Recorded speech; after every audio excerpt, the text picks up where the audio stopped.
What is shaken, Internet? This is Salt bringing you the How to Tank for Dummies Proving Grounds Guide.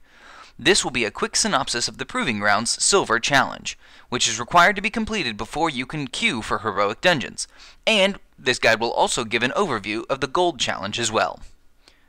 If you need help with Bronze, please click the annotation on the screen now to see more guides specific to tanking for each class.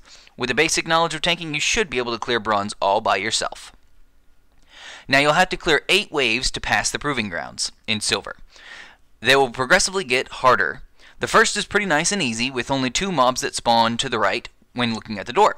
Both are Ripper adds, which will simply do melee attacks on you.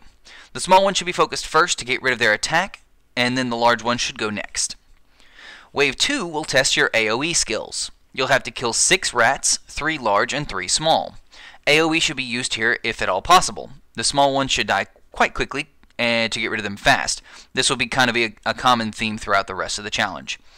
The rats also do a stacking DOT on you, so watch the counter on this. The longer you tank them, the more damage you'll be taking. Wave 3 will introduce you to Flame Callers. They will cast Invoke Lava at the start, dropping pools of lava. These pools will do a little damage and stack a debuff on whatever stands in them, including you or the mobs. This debuff increases how much damage you take and stacks extremely quickly. Do not stand in these pools at all if you can avoid it, but you'll want the adds to be in them as long as possible so that they can get more stacks. Use positioning and interrupts to make adds stand here on the fire. On this wave you should kill the Flame Caller first, then the Ripper. Interrupt the fireballs whenever you can. On wave 4, you'll get to see the large Flame Caller, which not only has a lot more health, but casts Pyroblast instead of Fireball, which hits a lot harder. You need to AoE the rats down, but focus the Flame Caller, trying to keep them in the fire. On wave 5, you'll get 2 mini-waves. The Flame Caller should be the focus at first, as the Rippers will survive for quite a while. Additionally, 3 large rats will show up after about 20 to 30 seconds on the opposite side of the door. Be prepared to go tank these quickly once they spawn, and the Flame Caller should be dead by the time they spawn. Wave 6 is where it starts getting interesting, and slightly more difficult. You'll see your first Wind Guard. They knock you back and drop threat on you. Get ready with your taunt or range spell to grab them back very quickly. Unlike in the video behind me, I suggest killing the small Ripper ad first to make it a bit more manageable. Wave 7 starts getting serious, with a small Flame Caller, large Wind Guard, and large Ripper. The small Flame Caller should be killed first, but the lava pools are crucial in this wave to kill things in time. You'll find that without them, you're going to probably run out of time. Wave 8 is the final wave and comes in 2 phases. The first wave has a large Wind Guard and 4 rats. You should AoE the whole pack, but I recommend grabbing them and moving them to the other side of the door, as that's where the second wave or second phase will spawn. The small adds will hopefully be dead by the time the second wave spawns, to clean off the DOT. The 2 new adds will show up over here, a large Flame Caller and a small Ripper. At this point, any of them can be focused, although the Flame Caller will be doing the most damage. It's crucial that you stay out of the fire, but the nice thing is that you won't have a timer here since this is the last wave. Because of that, you don't have to really keep the adds in the fire if you don't want to. Just use all your cooldowns here. Now the big problems you'll face throughout the challenge are going to be with the fire, and potentially the rats/foragers stacking DOTs on you.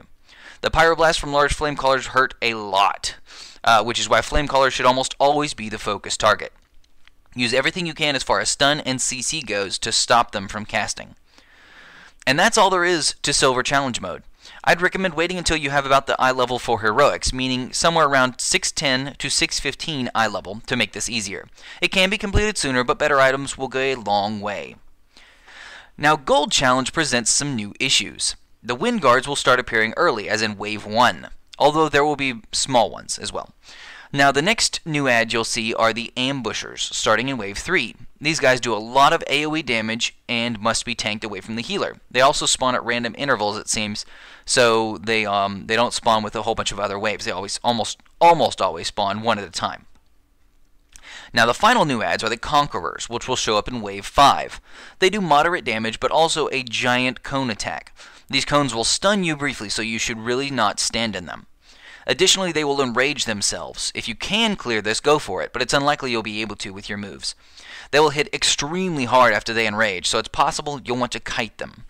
When they do their cone attack, you'll actually get a brief rest from damage if you can avoid the stun. In general, you'll want to focus the ambushers over almost everything, as they do lots of damage and will stack extra damage on you or the healer. Small things should be the focus almost all the time. DPS is going to matter, as clearing a wave before the next spawns is vital to your success. When large Conquerors spawn, you'll want to watch for their enrage, as these guys will not only kill you quickly, but their cones are even larger. Most of the waves are challenging, but the last 3 are the most difficult, so let's cover them a little bit more in detail. The 8th wave starts with a large Conqueror and small Flamecaller. It's very important to tank the Conqueror and fire to kill him fast, as ambushers will start spawning after about 30 seconds. A large at first, and then a small. The Conqueror hopefully will be dead by the time the second ambusher spawns. The 9th wave starts with a large Flamecaller. You'll need to kill him quickly, as an ambusher spawns shortly afterwards. You'll want both of these guys dead within 30 seconds, because then a large Conqueror and small Windguard will spawn. Focus the small first while avoiding the cones. If you can put them in the fire from the Flamecaller, that's great, but the fire will burn out very quickly before you can kill them both. Also, a small and large ambusher will spawn after about 30 seconds, and you'll want to focus these guys down very quickly. Hopefully they'll be dead by the end of the wave. The 10th wave starts easy with a small Flamecaller, but gets out of hand very quickly. Right afterwards, 2 large Conquerors and a small Windguard will spawn. You have to keep them in the fire early to burn them down, as having 2 of those Conquerors up will cause very much problems very quickly. When they enrage, you'll want to use a major cooldown to survive. A small ambusher will spawn shortly after, followed by 2 large ambushers.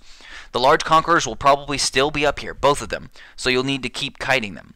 Luckily, after those 2 large ambushers spawn, there will be no more adds to deal with for the rest of the wave.